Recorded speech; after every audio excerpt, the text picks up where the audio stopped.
So today we're talking about the Islamic community, and there are many words in Arabic to describe gatherings of people. Islamic community, we are going to be using the word ummah as the definition of an Islamic community, instead of, there's another word, for example, like nation, which means sha'ab or shu'ub, plural. But those sha'ab is more about geographical, basis, whereas ummah, it means community or a group of people coming together, but it's based on religion, based on Islamic ideology. So this is a group of people who comes together, and it can be small numbers or large numbers. And so we are using the word ummah in our explanation of the Islamic community. And in today's session, rather than give philosophical dimensions of ummah, we want to spend really talking practically about the the Islamic community in America, a specific bias to America since we live here, and this is what we are interested in. So we want to start by giving a few things that Allah talks about community. The first one is which Allah mentioned in Surah Ali Imran, وَلْتَكُمْ مِنْكُمْ أُمَّةٌ يَدْعُونَ إِلَى الْخَيْرِ وَيَأْمُرُونَ بِالْمَعْرُوفِ وَيَنْهَوْنَ عَنِ الْمُنْكَرِ وَأُولَٰئِكَ هُمُ الْمُفْلِحُونَ. Let there be a community from among you who call to the good and enjoin the right and forbid the wrong. They are the successful ones. And here Allah used ummah. So Allah subhanahu wa ta'ala is telling us that we must always seek to establish a community from among us with these values that he has mentioned, calling to good, enjoining right, and forbidding wrong. So part of the obligation of Muslims is wherever you go, you have to be able to understand that we have to begin to establish communities. For Islam cannot be practiced in isolation just by an individual. Islam is a religion of the collectivity. It is a religion in which Allah always in the Quran is talking to the group, he's talking to the community, or you who believe, as a group. Even when we make our individual prayer, Surah Fatiha, Allah says, Iyaka na'budu, thee alone do we worship. So we're speaking on behalf of the community. So Allah is saying that let there arise from among you a community. Secondly, Allah calls that community which will arise from among us, kuntum khayra ummatin ukhrijat linnas ta'muruna bil ma'ruf wa tanhauna 'anil munkar wa tu'minuna billah. You are the best nation. That kuntum khayra ummah, you are the best community, the best ummah that has been brought forth for humanity, because you forbid what is right, you enjoin what is right, and you forbid what is wrong, and you have taqwa, for you believe in Allah subhanahu wa ta'ala. And so Allah's community that is going to be evolved from among us is actually the best community that has been evolved for humanity. And then he mentioned something very important, and he said that وَمَا كَانَ النَّاسِ إِلَّا أُمَّةً وَاحِدَةً فَاخْتَلَفُوا. That the mankind was one ummah, and then we begin to differ among ourselves and break up. So the ummah was one, and then Allah is telling us a reality that occurred. We were united as one community, but Allah said one of the realities that happened to us was that we began to differ and became disjointed. The other thing I want to mention is that for every ummah, there is a messenger that was sent. وَلِكُلِّ أُمَّةٍ رَسُولٌ. That for every ummah, there was a messenger that was sent. And that there's not a nation, but a warner has passed among them. And there's a reason for this, in that Allah does not want us to go on Yawm al-Qiyamah and say that we never heard the message of Islam. So he has sent to every nation, every community, someone who warns them about the reality of Allah and Akhirah and so on, and give them an opportunity to accept or reject. And the last one I want to talk about is that in terms of the size of ummah, Allah mentioned in that inna Ibrahim kana ummatan qanitan lillahi hanifa wa lam yakun min al-mushrikeen. that surely Abraham was an ummah, exclusively obedient to Allah, turning away from all falsehood, and was not one of those who associate partners with Allah. So Allah subhanahu wa ta'ala refers to Ibrahim alayhi salam as an ummah, one man, was able to develop the characteristics that a whole nation possess. So an ummah can be as large as one person. Ibrahim alayhi salam alone was able to graduate himself to be called a nation unto himself. And so this is the word we're using, ummah. Now in America, Muslims came and migrate here. And we have basically, there are lots of subgroups, but basically there are three types of Islamic community that we have developed here in America. One of it is masjid-based Islamic centers, in which the community build a masjid, and then there's an Islamic center, Islamic community revolved around that. And then we have groups of Muslims who have formed organizations, service organizations, dawah organizations. This would be include your CARE and ICNA and ISNA and the MSA and the youth and all the different kinds of organization emerge, and so many. We have some umbrella organizations as well.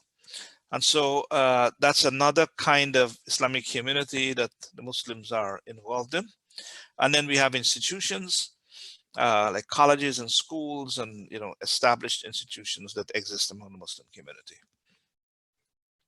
And so these are the three major way in which Muslims have organized themselves in terms of communities. And some of the Muslims can belong to all three of these simultaneously. So you can belong to your masjid center. You can also belong to some of these service-based organizations and dawah organizations as well. And so one does not preclude the other. But this is basically how Muslims have organized themselves in America. Now, in terms of the Islamic communities in America, where they are located, in California have the largest concentration of Muslims and Muslim community, followed by Texas, and then Florida is number 3, and New York number 4, Pennsylvania number 5. And this is according to the Pew Research Center. And this may have changed because this was an old statistic, it was about 10 years old. So it's constantly evolving, but we don't do good in terms of doing proper statistics and census among our community. So sometimes it's hard to get numbers or figures. But as of last check, this was where it's at: California, Texas, Florida, New York, Pennsylvania, Illinois, Chicago, Ohio, and North Carolina. Then they have Michigan. They have the others coming down the line. So a lot of Muslims are in California. Texas, a lot of Muslims are migrating to Texas as well. And a lot of the major scholars reside in these two states, along with New York and Florida. Doesn't have as much Muslim scholars as the others, because even though you have a large concentration of Muslims, for some reason, Florida was not a very popular place to come to, mainly because it was so far from the other places. And so a lot of times they would have the conventions either in more central places like Chicago, so that Canada and New York and everybody can come, and they would have lots of stuff in New York, of course. And those places, Florida was kind of way down. But this is where the Muslims are located. In terms of the different masjids, again, according to there's a long report that the Pew did in terms of how many people pray Salah, the level of taqwa, their belief in Allah, and so on. So New York, and this was a statistic in 2010, and that actually showed an increase from 200 to 2010, that the Muslims increased the number of masjids by over 74%. So from 2010 to 2020, I would assume that this number would more than double, would double at least to 4,000 masjids. But we don't have a current statistic at the rate in which Muslims were building the masjids. New York has most, California, Texas, then Florida, New Jersey, and then Illinois are about the same. So this is where the Muslims are. The largest mosque is in Dearborn, Michigan. And then there's the next second largest masjid is actually in California. So when you are going on vacations or traveling, it's always a nice thing to go and visit masjids and visit different communities. So this is where Muslims are primarily doing the real work of community building, is in these states. If you're fortunate to live in one of these states, then you have a great opportunity to belong to an Islamic community and to become part of it. And so I mentioned at the top of the session, the encouragement by Allah, and actually the command by Allah to tell and encourage Muslims to build community. The Prophet ﷺ, one of the things that he did was he established a community. While he was in Mecca, then he moved to Medina and he established a mosque and he established a Muslim center there, and he established a community and he established society and a nation, and organized Muslims from that level. So why do we need the Muslim community? Because it's really, in a way, indispensable for you to really function fully as a Muslim without the Muslim community. So one of the first things that the Muslim community will offer, especially if it's a masjid-based community, it's a safe place and a safe space to practice our Islamic rituals, where you can go and get Salah established. You can go in Ramadan, you can have Eid Salah. So it provides that opportunity for us to practice the Islamic rituals that we need to practice in congregation. When you have the Muslim community, they provide that opportunity for us. Number two, it helps and organizes and facilitates the establishment of Muslim obligations, for example, like marriages and deaths, and making sure there's halal businesses to eat food, and so all the different obligations that Muslims have, the Islamic community is able to organize that for you, so that if you need to get married, you can go to the Islamic community and they can facilitate that for you. If you have a death in the family, you can go there and they can facilitate that for you. So this is another very important role that the Muslim community plays. Thirdly, it is a place to gather and socialize. As Muslims, it is important for us to come in contact with each other, to get to know each other, to socialize, for our kids to socialize and gather, for us to be able to get to know each other and to practice our faith as a group. And so the establishment of a masjid-based community helps us to be able to have that place where we can go and gather and get to meet fellow Muslims in a very cordial and beautiful atmosphere of brotherhood. Number four, it provides opportunities for us to teach and to promote our religion. So when you go to the masjid-based community, they usually have classes and they have different things to help us to be able to learn our religion, and it provides opportunities and a place for us to teach our faith, to promote the religion. So that's another very important reason why the Muslim community needs to be created. It allows also for the mobilization and empowering of the Muslim human resource. A lot of Muslims who are mostly middle class and upper class, and each of them have tremendous amount of talent and expertise, but we are like loose bricks. And the Muslim community is able to mobilize all of that talent and focus it on bringing benefit, not only to the Muslim community, but the society at large. And so when you have a Muslim community, or Islamic community, then it allows us to be able to mobilize and empower that talent that we have and that human resource that exists individually all around us. And so that's a very important role that the Islamic community plays. It also allows us to pool our finances and to be able to do bigger and better projects than if we were just individually hanging out with our own money.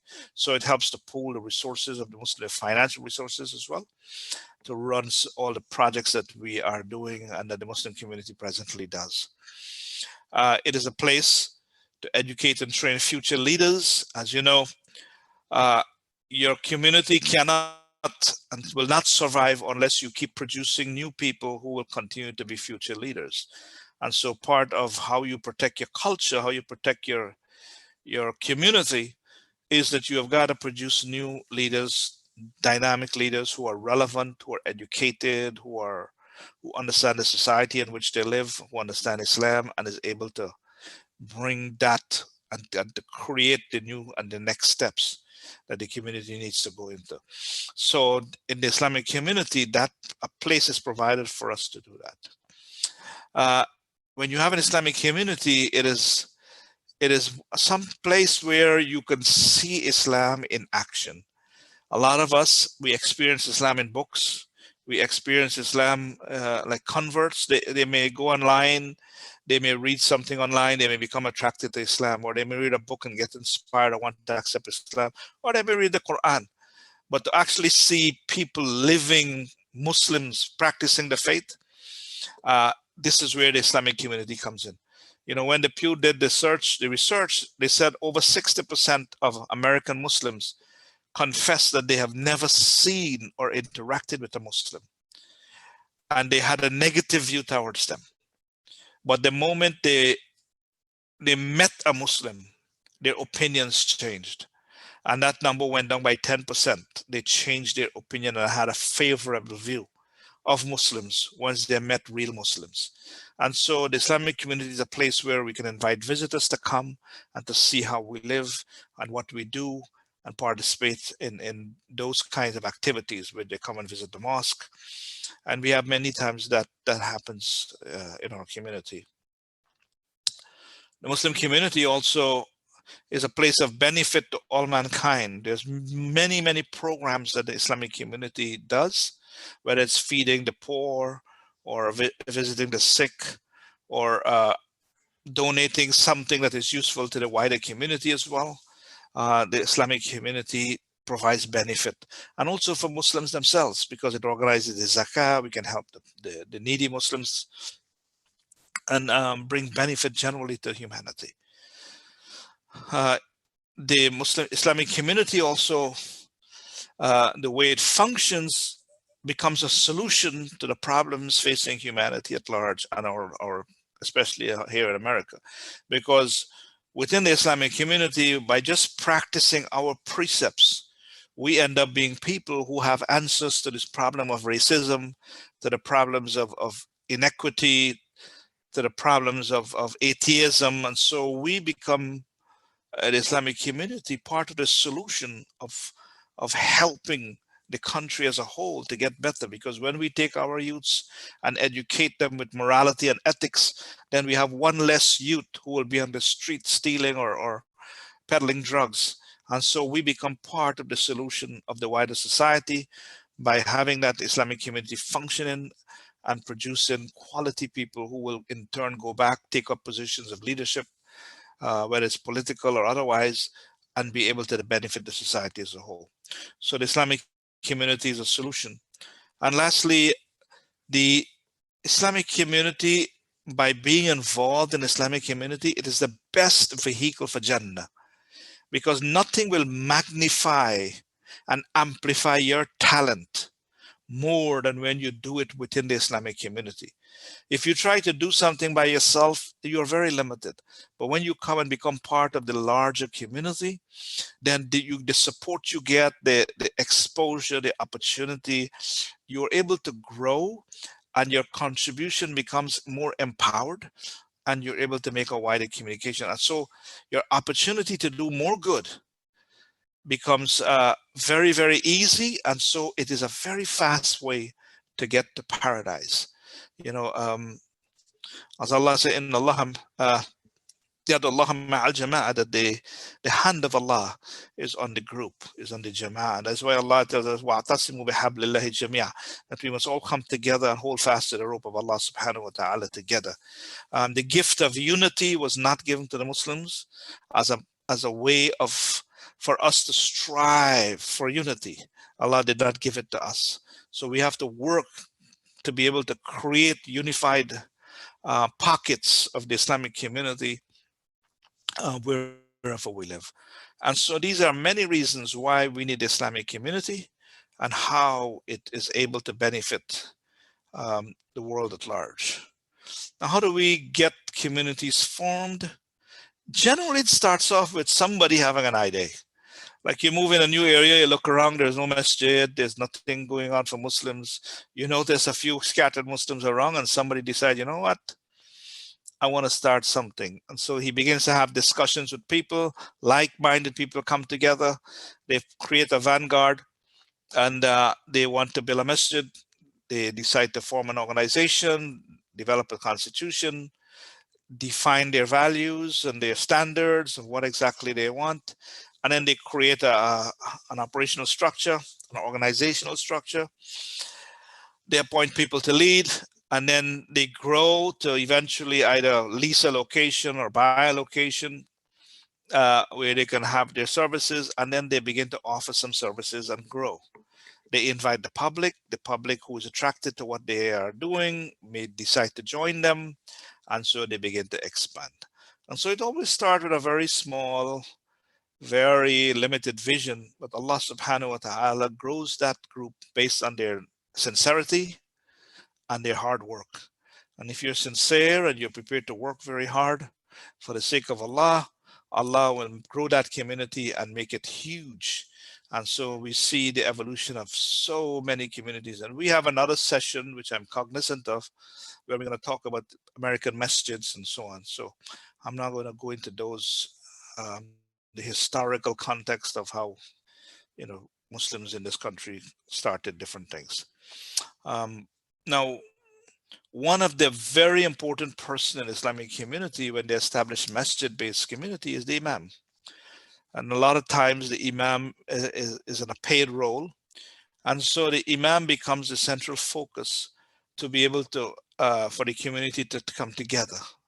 And a lot is expected of the imam in their role within the Muslim community. And so I want to give a quick idea of some of the things that the modern American Muslim imam does and is expected to do. Number one, civic services like crisis response. For example, when you have hurricane and all of that stuff, the imam gets involved. I remember at Nurul Islam, we brought down a whole 20-foot container, 40-foot container of stuff during the hurricane crisis. But some of our people was not very disciplined. You will see people. So we had all this stuff, 40-foot container of stuff at the masjid that we brought to give to the people who really need it. And we saw people who didn't need it calling up their relatives, come, they're giving away free stuff at the masjid, you guys come and take, whereas they didn't need. So sometimes we're not as disciplined, but crisis response, the imam is involved. Memorial services, we take part both within the Muslim community and outside the Muslim community. I have done memorial service with the BSO, the Broward Sheriff's Organization, Broward Sheriff Office, and so we partake in that. Community events, of course, the imam gets involved in that. Public engagements, they get called to do different things. Sometimes make dua here, sometimes give a talk there, sometimes media events. So like at Eid time or in Ramadan, you will have the media would come and then they would want to have a story, and so they would interview the imam. And then visits to local schools and colleges is part of what the imam also does. A lot of times in Ramadan, they will have like the MSAs would want you to go, and they have this break and fast event, and they want the imam to come and be a part of it and say a few words as well. So that's some of the role that the imam has. The other part of it is religious services. The imam also gives the khutbah or organizes the khutbah, make sure the madrasa is properly operated. Madrasa is like the weekend school that we have that makes sure Ramadan is properly executed. The Eid, the daily salah is established, funerals, education and training classes, all of that falls under the purview of the imam. Also, the third area where the imam has to deal with part of his duties is in terms of civil services, like marriage services. The imam is get involved in that, marrying people. Sometimes people get divorced as well. Interfaith in which she participated in the faith. Masjid visitors, like I mentioned before, sometimes people would come and visit the masjid. We would sometimes get like one at the university or college may have a religion of the world class. And so they will tell the class that they have to go visit the mosque. And so we will get like students will show up after Jumu'ah or for Jumu'ah to come and see and visit and see how Muslims operate. And then they would engage the imams after with questions about the religion itself.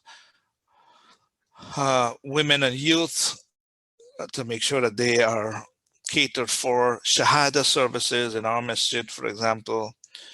People who accept Islam, we give them a certificate because that certificate is important when they travel, for example, because they may not change their name. And sometimes when they go, we've had cases where a person went to Egypt and tried to register or to book a hotel, and they were denying that they were Muslims and they were not Muslims, and they were accusing the girl and the man and his wife that they were not married because he had different name and he had to prove that he was Muslim.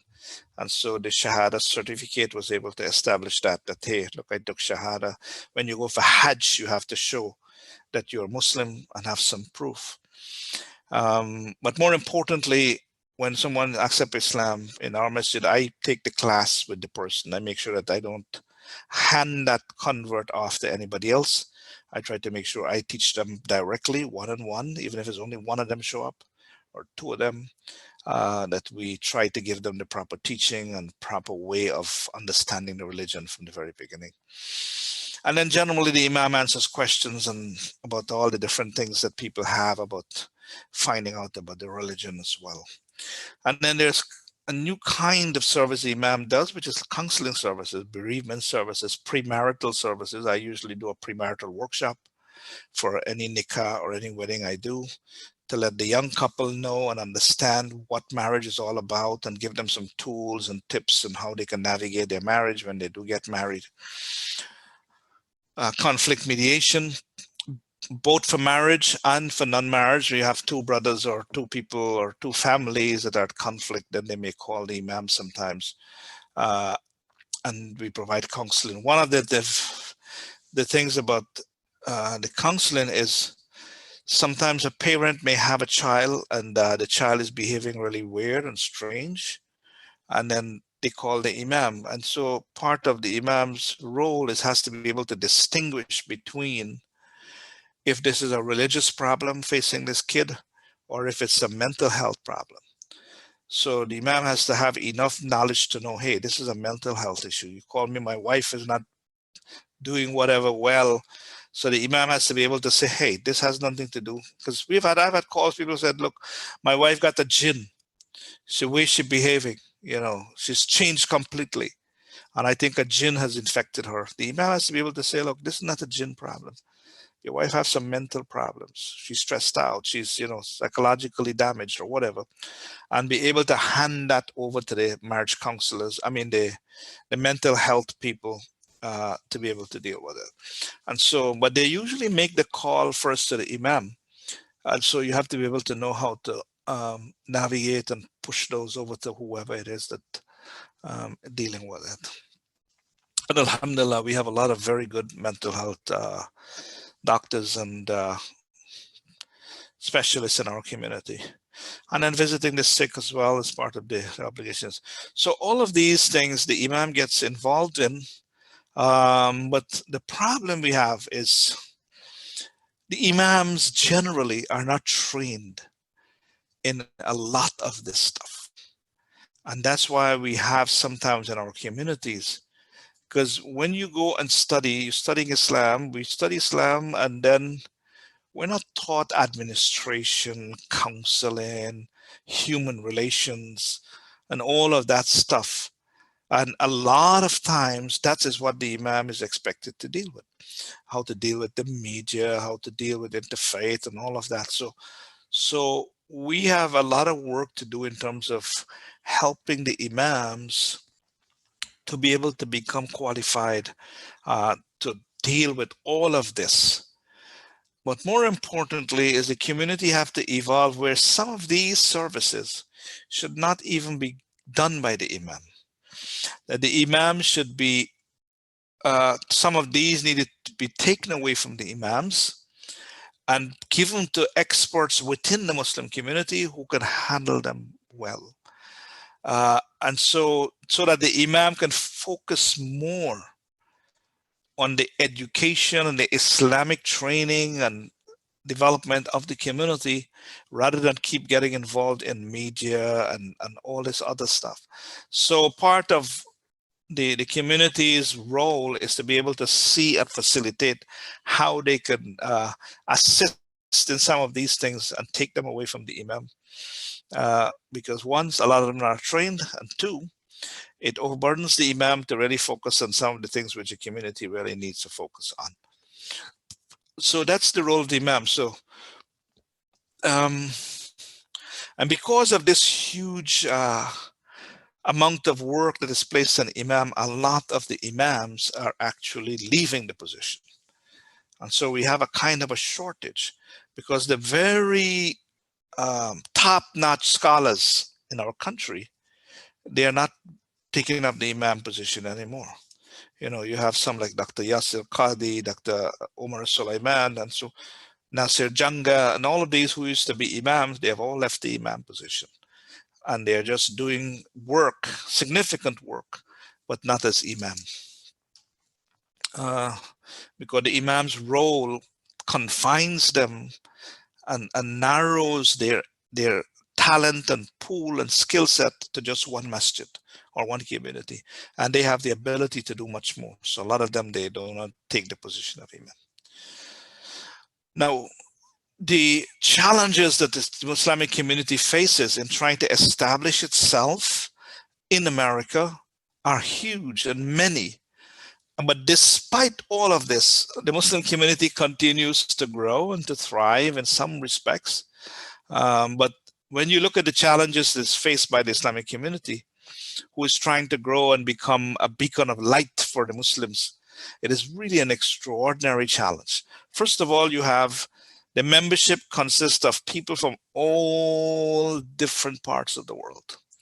We are the most diverse community in America, the Muslim community, because we have believers from every single part of the globe. And when you're trying to gather all of these different dimensions of culture and try to bring them to have one focus and one direction, it is very difficult because most of them, what they want to do is they want to make the masjid practice the same way they did back home. And so they will try to find a way to let their culture be the dominant culture in the masjid's practice and orientation and psyche. And so the imam's role is to be able to find a middle ground where everyone can feel comfortable and we are not just adopting cultural norms from different countries just based on the fact that unless it does make any sense, it doesn't make sense, we do not do that. So we have to balance that very, very, very difficult thing. Secondly, we have different orientations of Muslims. So you have like Tabligh Jamaat, you have the Salafi, you have the Sufi, you have the Shia, you have the moderates, you have a different variety of kind of Muslim that has specific biases towards particular understanding of the religion. And so, for example, and each of them, when they come into the Muslim community, they want their particular version of how Islam is to be practiced to be the one that is dominant. And so you'll get pushback from them in every way. For example, Tabligh Jamaat, and I'm not doing this as a criticism for these groups, all of these groups do amazing work. But I'm just giving you an example of some of the things which I have encountered. So from Tabligh Jamaat, they have a very particular perspective about women. And so they are in a constant fight with me, for example, that the women should be completely segregated. They shouldn't be allowed to see the khatib. And so in my masjid, what we have done, we have divided the division where half of the division is open and the other half is closed, because there are some sisters who wants to be behind a barrier and there are some sisters who want to see the khatib. And so we did half and half. And so you will have pushback says, why are you having these sisters be seen by the brother side? So you'll have some things like that, like Salafi brothers, they have a particular perspective in which they have a literal understanding. They take Islam in a literal way. And so they will consider a lot of what we do as bid'ah. And so they will push back on those things.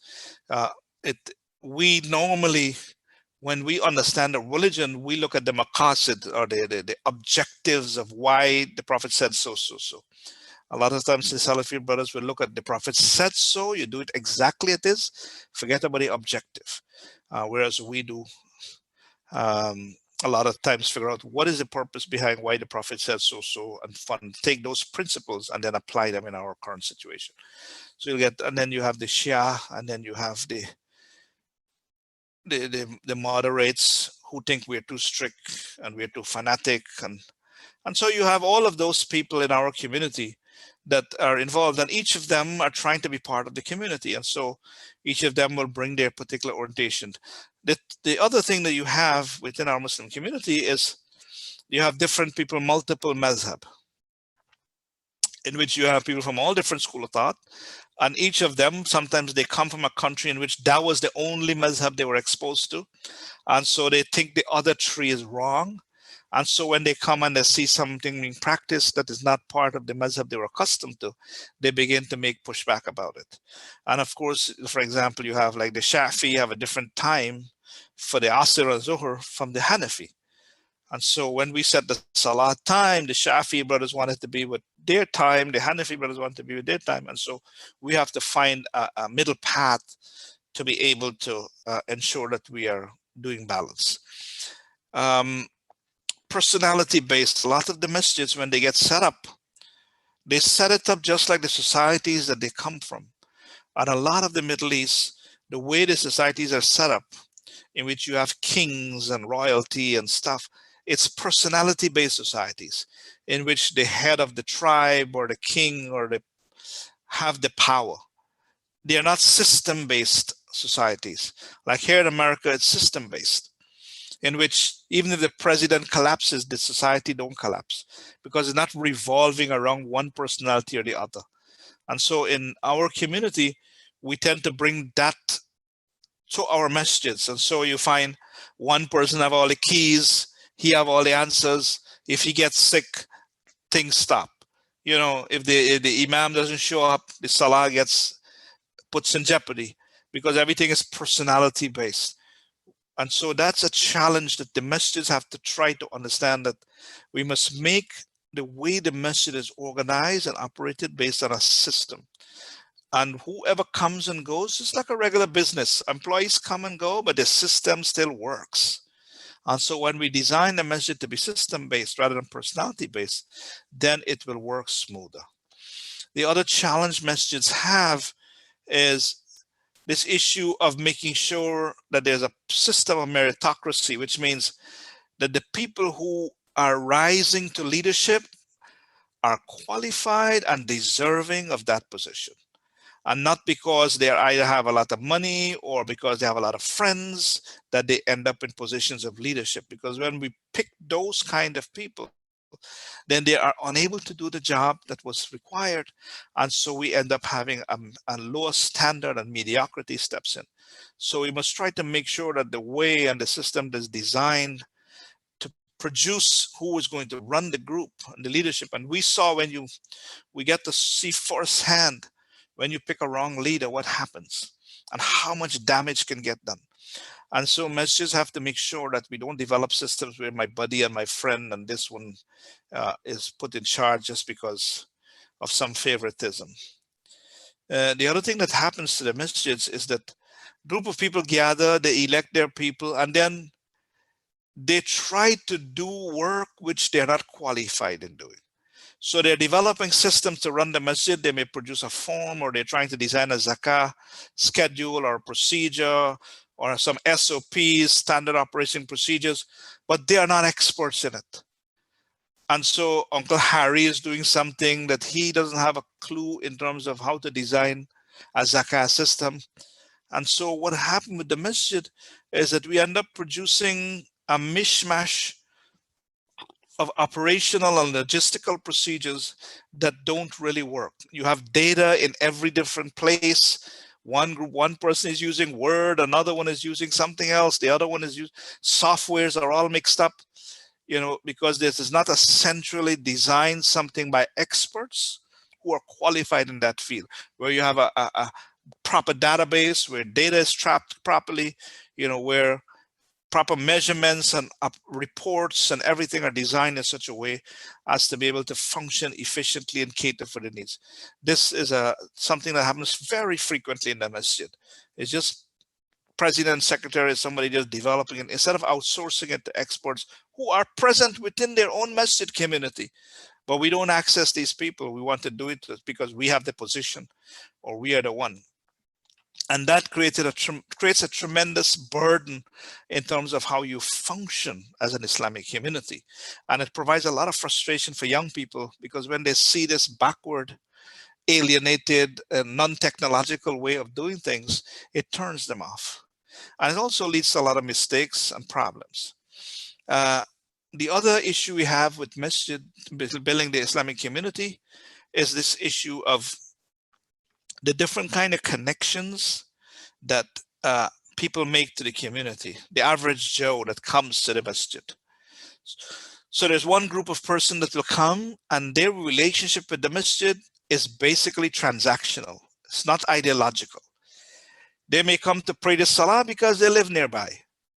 And for them, they don't care what you're doing in the masjid. You're trying to sell them on the idea that we're having this project and this programs. They are not interested. All they're interested, do you establish salah here, brother? Yeah, I'm coming. Do you have Ramadan here? I would like to attend Ramadan. And it's purely transactional with no inclination or no desire to do anything else in the masjid. So you have that kind of person. Then you have the other one with a mentality of a consumer. They just come and they just enjoy whatever services it is, and they don't have any inkling to make any contribution. They will actually come to pray. They will walk over a piece of garbage and they will not pick it up. But then they will turn around and try to find out who from the executive I need to complain to, that next time when I come, I should not see that garbage. And they will complain more than others, but they will not lift a finger to do anything in the community. So these are the consumer types. And a lot of these two types of orientation, the transactional and the consumer, it's actually because they come from countries where the orientation was of such, because in other places, the masjid is run by the government. And so for a lot of them, you have a village masjid run by the government. And so all they do is they go to masjid, they come home. And they're not asked or they don't need to be involved in it. So they develop that idea. But when you come to America, where we are building everything from scratch, we do not need transactional relationships or consumer relationships. We need contributors and we need ideological connections. Finance, there are some who will come, they will give you money for projects, but they will not show up by themselves. And a lot in all of his ayats, when he talks about this, he said, وَجَاهَدُوا بِأَمْوَالِهِمْ وَأَنفُسِهِمْ, that you must strive with your wealth and yourself. You must come too. So you have some will not come. They will only give money, but they will not come to do anything. And then we have some people who are like seasonal connections they make with the masjid. Like we have a brother who from our masjid, Allah bless him, he would come and make a particular contribution once a year. Like a lot of people in Ramadan, for example, they would come, they would say, look, you need water, I will give you all the water. And then they don't really show up for the rest of the year, but they will make that commitment for that period of time. And so you have those seasonal contributors. And then you have the occasional, they don't really come frequently. They may show up at the masjid and said, my father died and I want to give some money, sadaqah jariyah. I had one person came and said, look, our relative died and we want to plant a tree in the masjid. My grandma wants to plant a tree in the masjid yard. So you'll have these kind of people who will come and they will, ask to do something, and then you don't see them ever again. So that's also part of our community. And then you have this issue of, my time is running out, but I'm almost done. This issue of our general ummah who have very little knowledge of Islam or very little practice that they do, but they want to belong to the community. They want to be part of it. And so they join and they become part of the Muslim community. But because of whatever journey they have had prior to coming there, they may not exhibit exemplary behavior. And so what we'll find, for example, you'll find members of these types, they will either end up being rude to people, disrespectful to each other, sometimes backbiting each other, fighting, and behaving in ways that are not Islamic. And so you have these altercations between individuals and groups of individuals with others. And I must confess to you that almost 80% of our problems are these kind of relationship problem between people who don't fully understand the faith and how to behave. And then you have people who they don't quite have the Islamic adab or the Islamic etiquette. That is why you will find sometimes they park anywhere, they throw their shoes anywhere, they smoke anywhere, because the adab, the etiquette and the understanding of how you need to behave, not only as a Muslim, but even in the masjid and within the Islamic community, they are not fully cognizant of that. And so they may exhibit these kind of behaviors, which leads to challenges for us who are trying to organize a beautiful Islamic community. And so they are part of our community as well.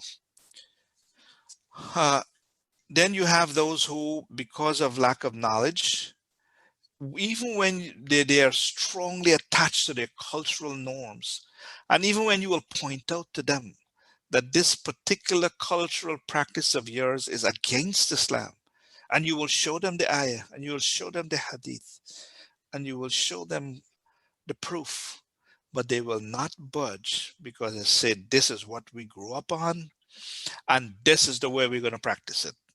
And no matter what you tell them, would not change them. And so you have that kind of mentality also exists.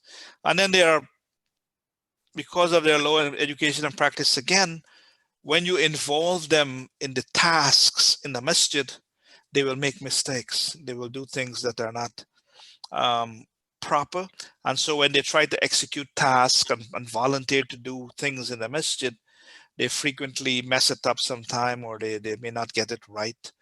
And so that creates an extra level of stress for the people who are organizing things in the masjid. The other very important part of the challenges is that the masjid has to, if it's going to survive and thrive, we've got to focus on training at all levels of from leadership to regular members, because the only way you will be able to develop and evolve a beautiful functioning masjid is that everybody who is volunteering or being involved has to be trained in the way the culture of the masjid wants to be oriented, understanding different tasks and job descriptions, and being able to train people. And so when you have that going on, then a lot of the stuff that the imam does can be handed over to these people, because now they are becoming competent at dealing with it. But developing those training programs and running them is something that has to be consistently done all the time. The Islamic community also have to be able to mobilize money and the talent that possess in the community constantly to fulfill the vision the community have. There's always financial needs. And so part of the Islamic community is how do we mobilize money and funds all the time to be able to sustain the masjid itself. Partnership, we've got to be able to know how to coordinate and to partner with other communities and be able to, let me do Islam and law first. Islam and law means that trying to keep the community within the parameters of Islam and the community within the parameters of the law of the land. You know, we have to make sure if you're a nonprofit, you're following the rules of nonprofit. You can't do shortcut. If you're building a building, you can't just bypass a permit. You've got to be able to keep within the law of the land and at the same time within the parameters of Islam. And then we've got to find ways of partnering with other communities, because the Islamic community will not survive by itself. It needs to work with other faith groups, with the government entities, with the law enforcement entities, for the mutual benefit of everyone. And lastly, we want to be able to, within our community, to create a culture of brotherhood and faith, professionalism, and volunteerism. And so part of this cultural norms is to create a proper brotherhood where everybody feels comfortable, connected, warm, friendly, based on our faith, and that's a community of generosity, professionalism, where we do things properly. And we develop a team of volunteers who will have a consistent commitment. This is really an important thing. We have a lot of volunteers, they are not committed consistently. You come, show up one time, and then they disappear. You know, the greatest lack within the Islamic community is commitment. You know, we have people who are not able to commit all the time that we can depend on them. And the previous slide, I want to talk about a few other things there. Masjid must have succession plan. You cannot get caught in that you've built this beautiful thing and you don't know how you're proceeded from leadership to leadership. They must have proper communication protocols, social media, and all of that needs to be laid out. And when those experts who are designing the system for the masjid will include those, we have to have a way of remaining and becoming technologically relevant, that we are using the best technology available and that we are constantly reviewing it and updating and upgrading so that we are at the cutting edge of using the best technology, because we are doing the da'wah, the work of Allah. And so we must always have the best in terms of the latest technology available. And you have to keep on top of that and have a budget for it to work. And then we must always have review, muhasaba, and accountability in everything that we do, always double checking, analyzing, seeing where we went wrong and what we need to improve on, and having accountability. And so all of these are some of the challenges that the Muslim community faces. Lastly, I think I have like a minute. I want to say to all of you, you are the solution to our problems. I didn't spend a lot of time giving you a lot of solutions, and I didn't spend a lot of time telling you all the kind of activities which the community does. But the reality is you are the solution. You have to understand, as a Muslim, you have to get involved in the community, and you have to come and be consistent and be professional, and that the community is your fastest way to get Jannah. It's the fastest vehicle you can use to get paradise. You want paradise? Get involved in the community and do it in a big way, and bring your talent, bring whatever it is, your commitment to the community, and you will grow as a person and as a believer, and the community will benefit from you. You will both be a win-win situation. May Allah subhanahu wa ta'ala help us to be able to establish successful communities wherever we are, and that we'll be able to accomplish and to overcome all of these challenges, inshallah. I know our time is up, but we leave. If anybody have any quick questions, then, or you can email me at,